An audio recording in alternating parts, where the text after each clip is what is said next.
Assalamualaikum warahmatullahi wabarakatuh.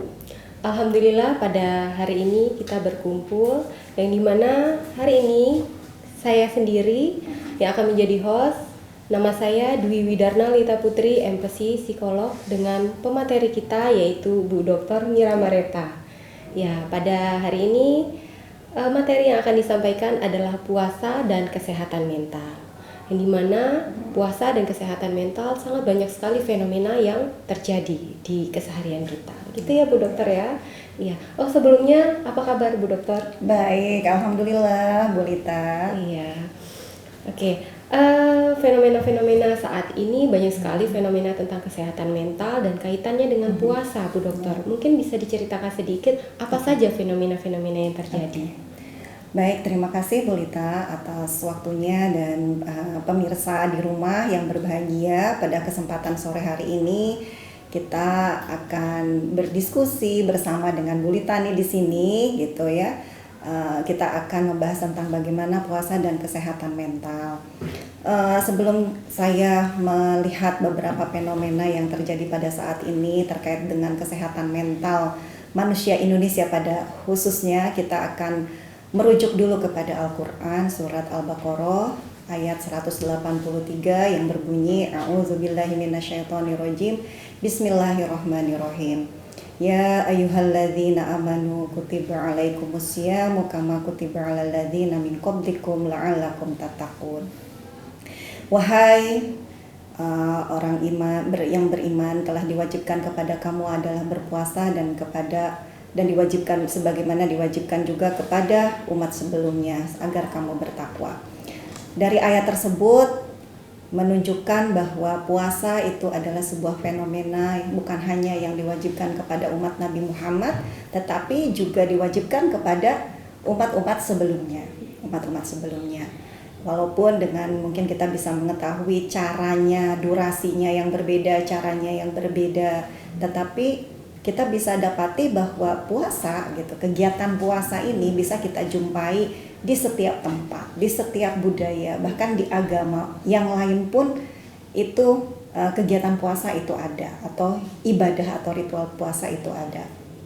Nah, walaupun durasinya berbeda, tetap tujuannya sama, yaitu membina, mengarahkan pertumbuhan mental, menapaki jalan-jalan spiritual untuk membebaskan jiwa dari jeratan dunia. Kita bisa tahu sejarah masa lalu bahwa Maryam saat itu melahirkan Isa, dia memilih untuk berpuasa, tidak berbicara di tengah gempuran fitnah yang dihadapinya karena dia hamil tanpa suami gitu ya. Kemudian dia melaksanakan puasa, kemudian dia melahirkan dengan begitu tenang. Kemudian Nabi Musa, dia 40 hari berpuasa di Gunung Tursina sebelum dia mendapatkan wahyu atau yang kita kenal sebagai The Ten Commandment gitu ya, The Ten Commandment. Kemudian kalau kita melihat pada budaya masa lalu juga, manusia purba juga seperti itu. Manusia purba waktu pada zamannya mereka itu memilih berpuasa agar tanaman mereka subur, kemudian panennya mereka berlimpah ruah gitu. Demikian juga suku Indiana di Amerika juga seperti itu, untuk menolak bala, untuk menolak musibah datang ke kampungnya mereka, kepala sukunya memerintahkan untuk berpuasa gitu. Seperti itu. Nah, inilah fenomena-fenomena seperti inilah yang kemudian kita dapatkan bahwa ternyata dari puasa ini gitu ya, selain itu menjadi sebuah ritual atau ibadah bagi umat yang beragama, tetapi ini merupakan sebuah kebiasaan yang itu sejalan dengan fungsi tubuh kita seperti itu. Nah, kemudian kaitannya dengan kesehatan mental, yaitu kita tahu sendiri fenomena saat ini, kita bisa tahu bahwa rilis penelitian terakhir terkait 270 penduduk Indonesia itu 20%-nya mengalami gangguan kesehatan mental. Bisa dibayangkan, artinya 20% dari 270 artinya kurang lebih berapa? 60 juta ya, 60 juta masyarakat Indonesia yang juga mayoritas Islam gitu ya mengalami gangguan kesehatan mental. Gitu Bu Lita. Jadi inilah sebenarnya yang poin penting, puasa ini menjadi momentum bagi kita gitu ya untuk kembali mencoba menata hati gitu ya, menata pikiran agar kesehatan mental kita terjaga dengan baik gitu, seperti itu. Baik, kalau dari pernyataan Bu Dokter tadi, puasa memang sudah dilakukan dari zaman-zaman sebelumnya ya. Iya, dan begitu banyak juga manfaat-manfaat, praktek-praktek yang sudah dilakukan. Mungkin dari yang saat ini, adakah manfaat-manfaat dari puasa itu sendiri untuk kesehatan mental? Ya, baik Bu Lita. Jadi kita harus tahu dulu nih, yang dimaksud dengan kesehatan mental itu apa sih ya Bu Lita ya.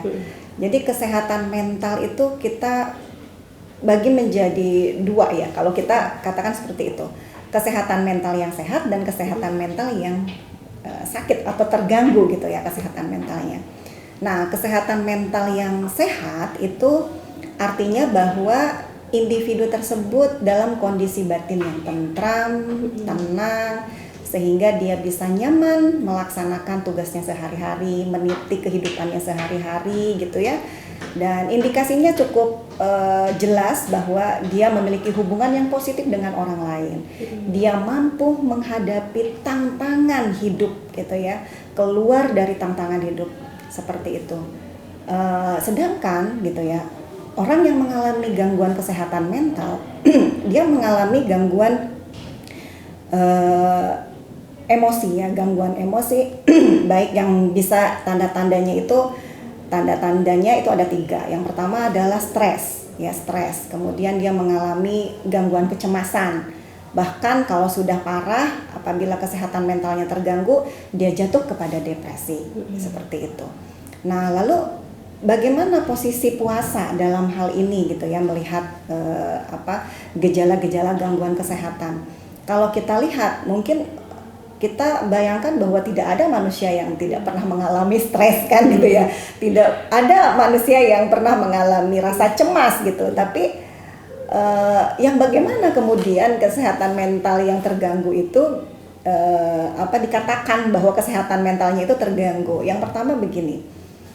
Orang kalau mengalami stres gitu, berbeda kita kan, kalau misalnya kita tidak mengalami stres ya nggak hidup dong ya gitu ya, kita nggak hidup dong kalau kita nggak dapat tekanan. Nah, kalau yang stres dengan yang mengganggu kesehatan mental itu yang dimana stresnya itu dia betul-betul mengalami gangguan tekanan yang cukup berat sehingga dia merubah pola hidupnya gitu ya, kemudian mengganggu kehidupannya sehari-hari gitu. Itu bisa ditandai dengan berbagai indikasi, misalnya sulit tidur, kemudian nyeri dada yang berkepanjangan, sakit kepala gitu ya, bahkan punya hubungan yang tidak baik dengan orang, kemudian merasa gelisah yang berkepanjangan, kemudian jatuhnya juga nanti dia mengalami gangguan kecemasan gitu.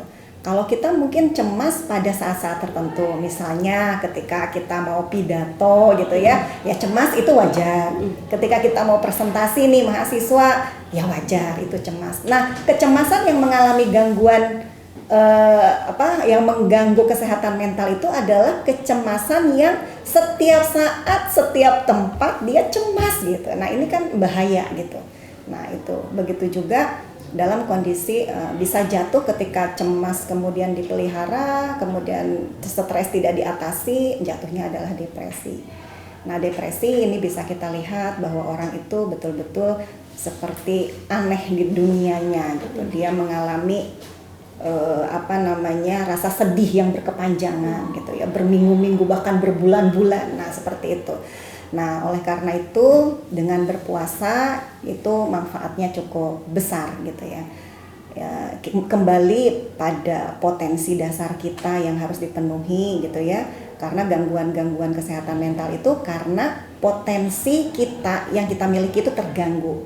Ya, misalnya konteks potensi raga kita. Nih, potensi raga kita ini dengan berpuasa gitu ya, itu terjadi yang disebut dengan autofagi. Ya, itu autofagi itu dimana bila terjadi dalam tubuh kita tuh kan kadang ada beberapa sel yang rusak ya. Sel yang rusak itu kemudian tergantikan oleh sel-sel yang baru dengan berpuasa gitu. Sel-sel yang rusak ini cukup mengganggu tuh orang Parkinson, terus pikun, Alzheimer ya, itu bisa terganggu. Dengan puasa itu ada proses autofagi, itu satu. Jadi kesehatan potensi raga kita bisa ditingkatkan gitu. Dengan demikian gitu ya, dengan sel-sel sudah sehat kembali dengan puasa, maka itu akan meningkatkan, yang kedua meningkatkan kemampuan berpikir kita gitu. Jadi potensi berpikir kita juga akan terjaga gitu dengan rutinitas kita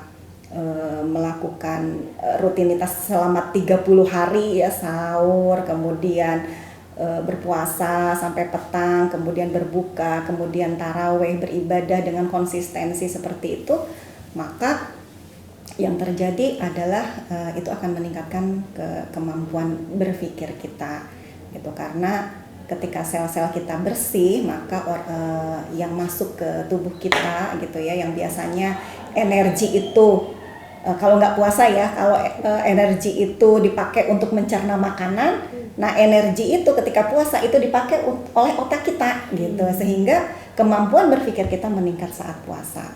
Demikian juga hal-hal yang lain yang bersifat manfaat untuk memenuhi kebutuhan emosional kita, yaitu jadi kebutuhan sosial. Jadi kebutuhan sosial kita, empati kita meningkat gitu, dengan rasa bersyukur kita meningkat, kan seperti itu. Kira-kira seperti itu Bu Lita gitu. Jadi manfaat puasa terhadap kesehatan mental ini alhamdulillah sangat bermanfaat yang luar biasa. Baik. Ya, memang luar biasa sekali manfaat puasa ini untuk kesehatan mental ya. Dan ada juga yang menyatakan bahwa tadi atau Bu Dokter sendiri menyatakan bahwa ternyata dalam berpuasa itu mampu meningkatkan rasa sabar. Itu berarti bagian dari self control. Ya, betul. Okay. Kendali diri ya. Jadi kendali diri. Jadi kontrol diri kita itu dengan berpuasa itu akan terjaga ya gitu ya, akan terjaga. Jadi tidak emosional, tidak meledak-ledak gitu, karena nalar kita sehat, raga kita sehat, nalar kita sehat, sehingga kontrol emosi kita juga menjadi lebih baik lagi gitu. Karena kan emosi itu kan didorong oleh nalar kita yang tidak sehat gitu kan. Kalau nalar kita sehat, maka kontrol emosi kita juga akan sehat, sehingga tekanan, stres bisa kita manage, kemudian tidak jatuh pada depresi seperti itu gitu. Oke. Dan ada juga ada beberapa artikel yang saya baca, ternyata manfaat puasa itu juga menenangkan hati, lalu yang tadi seperti yang Bu Dokter nyatakan adalah mengurangi stres.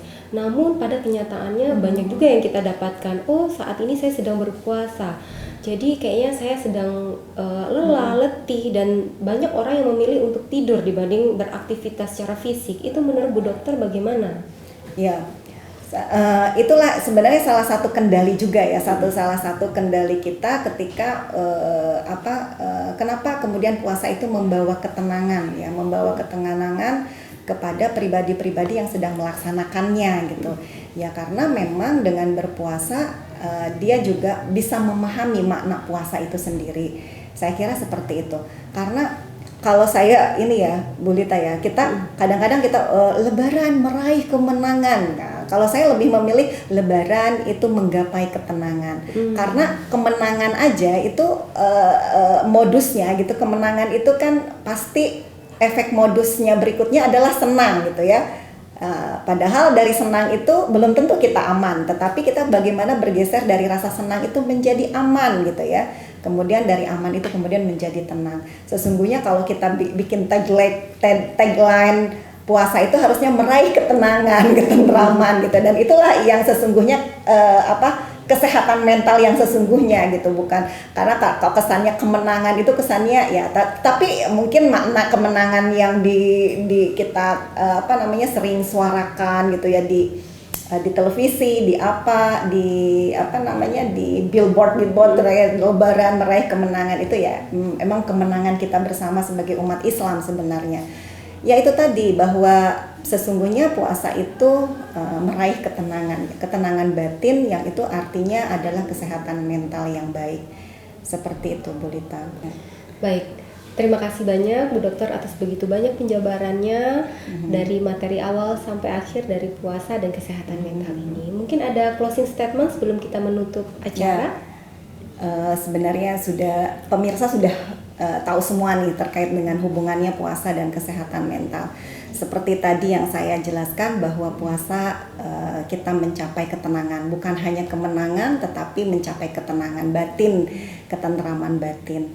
Mari kita beranjak dari animal mentality yang hanya berpuasa dapat lapar dan hausnya saja, animal mentality ya, tetapi menuju kepada God mentality gitu, bahwa ini adalah sebuah kewajiban ritual yang betul-betul manfaatnya itu bukan hanya sekedar ritual ibadah semata, tetapi memiliki akses memiliki dampak yang luar biasa bagi kesehatan mental kita. Terima kasih Bu Lita, itu saja. Baik, terima kasih banyak Bu Dokter. Jadi rekan-rekan semua, yuk kita berpuasa supaya kita sehat mental. Ya. Terima kasih banyak. Sama-sama. Wabillahi taufiq wal hidayah. Wassalamualaikum warahmatullahi wabarakatuh. Waalaikumsalam warahmatullahi wabarakatuh.